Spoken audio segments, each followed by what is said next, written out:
આ માર્ગના હાર્દને જો સમજવો હોય તો પહેલું પગથિયું એ જ છે કે શ્રી ઠાકોરજી, શ્રી મહાપ્રભુજી, શ્રી ગુસાઈજી અને ઠાકોરજીની સેવામાં, લીલામાં થતી દરેક લીલા સામગ્રી એમને ક્યારે લૌકિક જાણવાની, આ બધામાં અલૌકિક ભાવ રાખવો વૈષ્ણવે. જો આ ચારેયમાંથી એકમાં પણ લૌકિક ભાવ જો આવ્યો તો આ માર્ગથી ચ્યુત થઈ જશે. આ ચારે પુષ્ટિ માર્ગના અલૌકિક તત્વો છે. ચારેયમાં અલૌકિક ભાવ રાખો, એમના સ્વરૂપને જાણીને એમને ભજવા. સૌથી પહેલા કહ્યું શ્રી કૃષ્ણ. આ પ્રભુ કોણ છે? તમારા ઘરે બિરાજતા ઠાકોરજીને પણ ક્યારે સાધારણ ન ગણશો. આનંદ માત્ર કરપાદ મુખોદરાદિ, એ તો આનંદ રૂપ છે. ક્યારે એમ ન કહેશો કે ચિત્રજી છે, ધાતુના છે, કાષ્ટના છે. એમાં અલૌકિક રસમય ભાવ રાખજો. અને આવો ભાવ રાખશો તો પ્રભુ અનુભવ જતાવશે. ઘણાને તો જઈએ ને તો આમ ડોકથી પકડીને આપે, આ મારા ઠાકોર છે. અરે આ કોઈ ખેલવાની વસ્તુ છે? સુકોમલતાનો ભાવ રાખો. આ રસમય સ્વરૂપ છે. જ્યારે પણ ઠાકોરજીના દર્શન કરવા આવો ત્યારે પણ અલૌકિક ભાવથી દર્શન કરવા. મંગળા કરવા આવ્યા હો તો એ લીલાનો ભાવ વિચારવો. ઠાકોરજીની પેચના પાગના પેચ ઢીલા થયા છે, કાજલ નેત્રોનું વિખરાયું છે. પ્રભુ પીતાંબરને મૂકી ભૂલથી સ્વામીજીનું નીલાંબર લઈને આવ્યા છે. બધા જ શૃંગારો અસ્તવ્યસ્ત છે અને મંગળાની આખી ભાવના કરવી કે પ્રભુ રાત્રિની લીલામાંથી પધાર્યા છે સીધા નંદાલયમાં અને ગોપીજનો દર્શન કરી રહ્યા છે. આવા અલૌકિક ભાવથી દર્શન કરવા. તો આટલી વસ્તુને ક્યારે લૌકિક નહીં જાણવી. સૌથી પહેલા ઠાકોરજીને એ રસો વૈશ છે. ભાવૈરંકુરિતમ મહીમૃષામ મહાકલ્પમાં સિંચતે ભાવ દીપિકા ગ્રંથમાં ગોપીનાથજી તો ઠાકોરજીનું આખું સ્વરૂપ બતાવ્યું. આ કેવું કલ્પવૃક્ષ છે? ભાવૈરંકુરિતમ મહીમૃગદૃશામ, ભાવરૂપી બીજમાંથી નીકળેલું આ કલ્પવૃક્ષ છે. શ્રી મહાપ્રભુજીનું શું સ્વરૂપ છે? કેવલ કોઈ આચાર્ય રૂપે, કેવલ કોઈ મહાપુરુષ રૂપે આપણે એમને નથી જોતા. સ્ફુરત કૃષ્ણ પ્રેમામૃત રસે પરિણાતિ ભરિતા. શ્રી ગુસાઈજી તો સ્વરૂપ સમજાવે. શ્રીમદ વૃંદાવનેન્દુ પ્રકટિત રસિકાનંદ સંદોહ રૂપ સ્ફૂર્જદ્રાસાદ લીલામૃત જલધી ભરાક્રાંત સર્વોપી શશ્વત. વલ્લભાષ્ટકમાં સ્વરૂપ આવ્યું છે. કેવું સ્વરૂપ શ્રી મહાપ્રભુજીનું છે? શ્રી ગુસાઈજીનું સ્વરૂપ કેવું છે? શ્રી વિઠ્ઠલનાથ એક જ નામમાં ચારે ચાર યુથ બિરાજે. શ્રી કહેતા સ્વામીજી આપમાં બિરાજે છે. વિદ કહેતા જ્ઞાન રૂપા એ શ્રુતિ રૂપ ચંદ્રાવલીજી બિરાજે છે. ઠ કહેતા જ્ઞાન શૂન્ય એવા રીતાજી આદિ બિરાજ. ચારે યુથ બિરાજે છે. લ લાતી સંયોગી શક્તિ રૂપ શ્રી યમુનાજી નિર્ગુણ યુથના અધિપતિ બિરાજે. શ્રી ગુસાઈજીની અંદર ચારે યુથ બિરાજે છે. સમસ્ત ભાવો ગુસાઈજીની અંદર બિરાજે છે. ગુસાઈજીને સાધારણ નહીં ગણવા. વાર્તા પ્રસંગમાં આવે છે એવો પ્રસંગ. એક વૈષ્ણવ ઉષ્ણકાળના દિવસ હતા અને ગુસાઈજીને ચંદનનું લેપન કરી રહ્યો હતો. અને શ્રીંગમાં ચંદનનું લેપન કરતા કરતા એને થયું કે બધા આમને સાક્ષાત પૂર્ણ પુરુષોત્તમ કહે છે, તો મને તો મનુષ્ય જેવા લાગી રહ્યા છે. આવો ભાવ આવ્યો ત્યાં ગુસાઈજી હલકો ઉપરનો ધારણ શ્રીંગમાં કરેલો. આ વૈષ્ણવ પંખો કરી રહ્યો હતો અને કરતા કરતા ગુસાઈજી મનની વાત જાણી ગયા અને જ્યાં શ્રીંગના દર્શન કર્યા ત્યાં સાક્ષાત શ્રીનાથજી બાબાનું શ્રીંગ હોય એવા દર્શન શ્રી ગુસાઈજીના થયા અને અનુભવ કરાવ્યો કે આ કોઈ સાધારણ નથી. એન મેન વ્રજરાજ ઉછંગ્ય. શ્રી મહાપ્રભુજીને એકવાર મસ્તક દુખતું હતું. બાજુમાં વૈષ્ણવ બિરાજેલા હતા. વૈષ્ણવ દોડતા જઈને ઔષધિ લઈને આવ્યા. શીતકાલ હતો, સામે અગ્નિ હતો અને આ વૈષ્ણવને સંશય થયો કે આપ તો પૂર્ણ પુરુષોત્તમ છે, પછી આમ માથું દુખે તો કેવી લૌકિક દેહને થાય. જે આવો સંશય થયો અને ઔષધિ લઈને આવ્યા એટલે મહાપ્રભુજી ઔષધિ અગ્નિમાં નાખી અને આપને સ્વસ્થ થઈ ગયા અને એને અનુભવ કરાવ્યો આ અલૌકિક અગ્નિ સ્વરૂપ જ મારું સ્વરૂપ છે. કૃષ્ણદાસ મેઘન જ્યારે એમના ગુરુ પાસે ગયા અને ગુરુ નારાજ થવા લાગ્યા, અરે તે બીજા ગુરુ કરી લીધા. કૃષ્ણદાસ મેઘને કહ્યું કે ગુરુ તો આપ જ છો, આપની કૃપાથી મને મહાપ્રભુજી સ્વરૂપ સાક્ષાત પૂર્ણ પુરુષોત્તમ મળી ગયા છે. હું કેમ માનું કે પૂર્ણ પુરુષોત્તમ છે? આપ કહો એ પરીક્ષા આપવા તૈયાર છું. સામે અંગીઠી પડી હતી. ગુરુએ કહ્યું કે અંગીઠીના અંગારા હાથમાં લે અને પરીક્ષા આપ. હરકૃષ્ણદાસ મેઘાને મનોમન ભાવ કર્યો, મહાપ્રભુજી આપ પૂર્ણ પુરુષોત્તમ છો અને આજે આપ કૃપા કરીને અમને અનુભવ કરાવો. અને એ વળતા અંગારા હાથમાં લીધા અને ઇતિહાસ એમ કહે છે એ અંગારાઓ શીતલ પુષ્પ બની ગયા અને અનુભવ કરાવ્યો. આ સાધારણ કોઈ પુરુષ નથી, હા સન મનુષ્યાકૃતિ છે પણ મનુષ્ય નથી. આકાર અને સ્વરૂપનો ભેદ સમજીએ તો આ માર્ગ સમજાય. આકાર મનુષ્ય જેવો મહાપ્રભુજીનો છે પણ મનુષ્ય નથી. સ્વરૂપથી તો એન મેન વ્રજરાજ ઉછંગે, સાક્ષાત એ પૂર્ણ પુરુષોત્તમ છે. પર્વતનો આકાર ગિરિરાજજીનો છે પણ એ પર્વત નથી. નદીનો આકાર યમુનાજીનો છે પણ એ નદી નથી. આમ આકાર અને સ્વરૂપનો ભેદ સમજવો જોઈએ. જેમ મિશ્રીના ખીલોના આપણે જન્માષ્ટમીમાં બનાવીએ, હવે એમાં ફૂલ બનાવો મિશ્રીનું, કોક આ શું છે કે ફૂલ છે, તો ફૂલનો આકાર છે પણ સ્વરૂપથી તો મધુર મિશ્રી જ છે. અને કહ્યું લીલા સામગ્રી એને પણ લૌકિક ની જાણે. લીલા સામગ્રી એટલે ગોપેશ્વરજી તો આખું લાંબુ લિસ્ટ ટીકામાં આપે છે.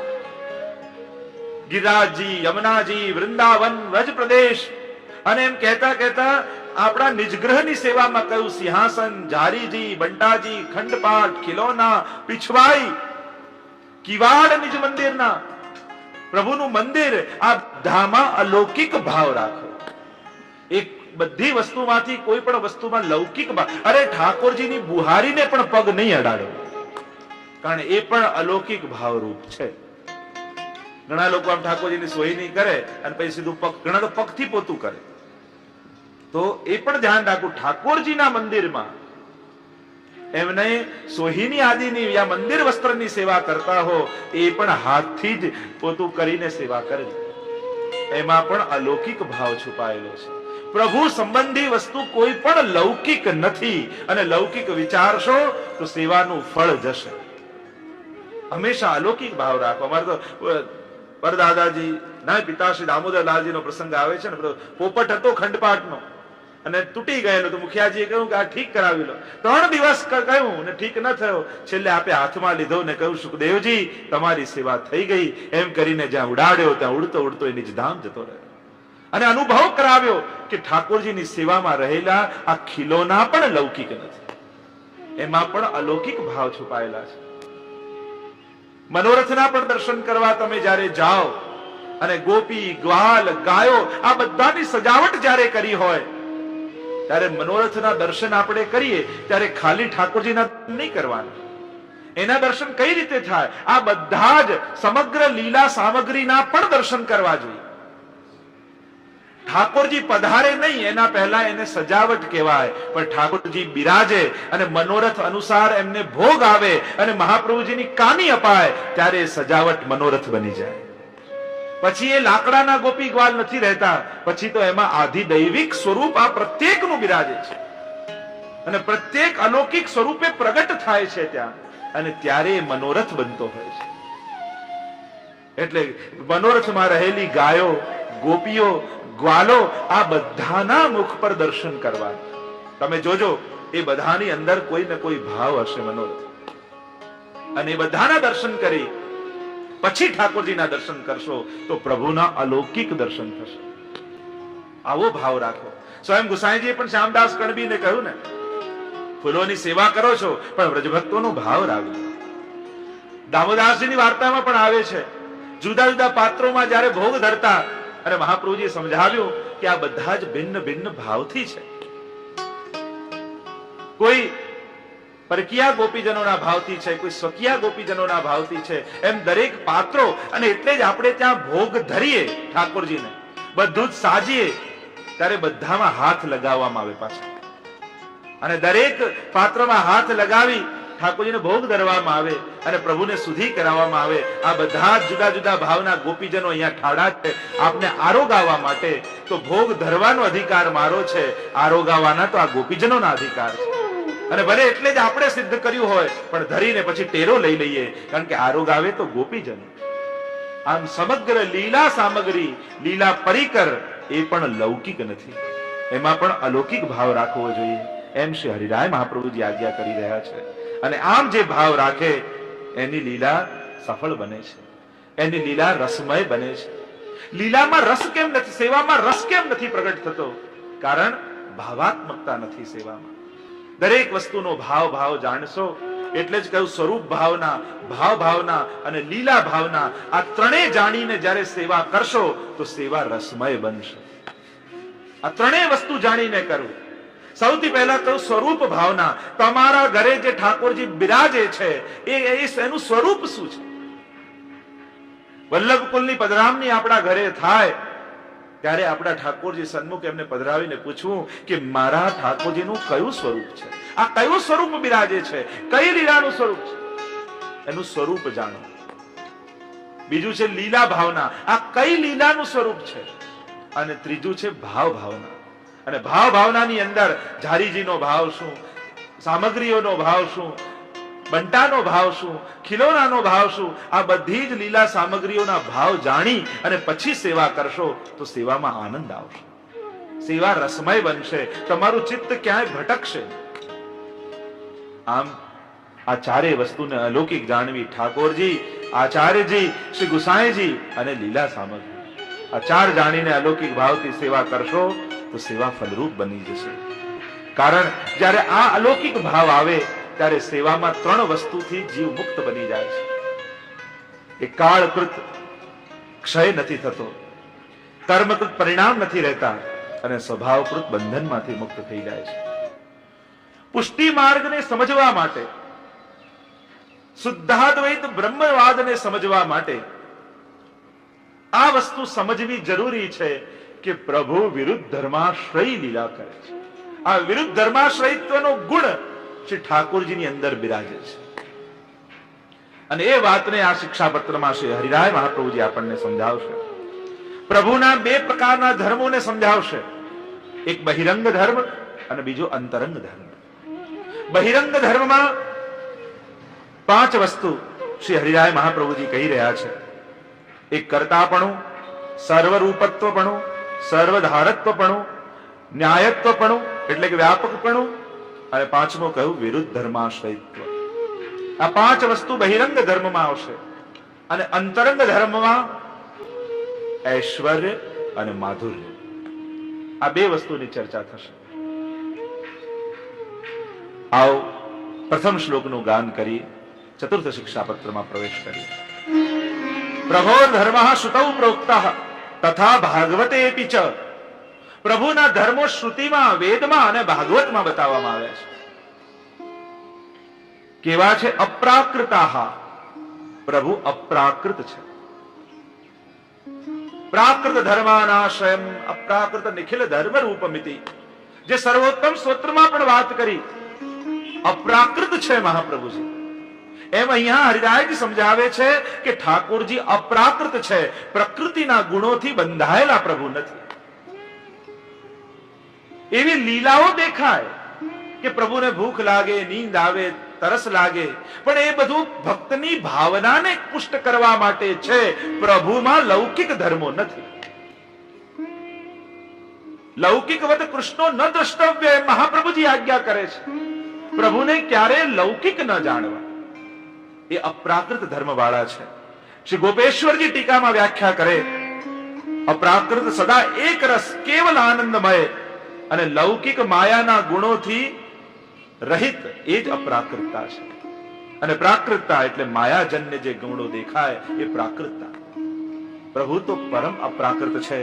જે લૌકિક ગુણો અસ્તિ જાયતે વર્ધતે બ્રિયતે, આવા પ્રાકૃત ગુણો પ્રભુની અંદર નથી. પ્રભુ તો લીલા કરે છે.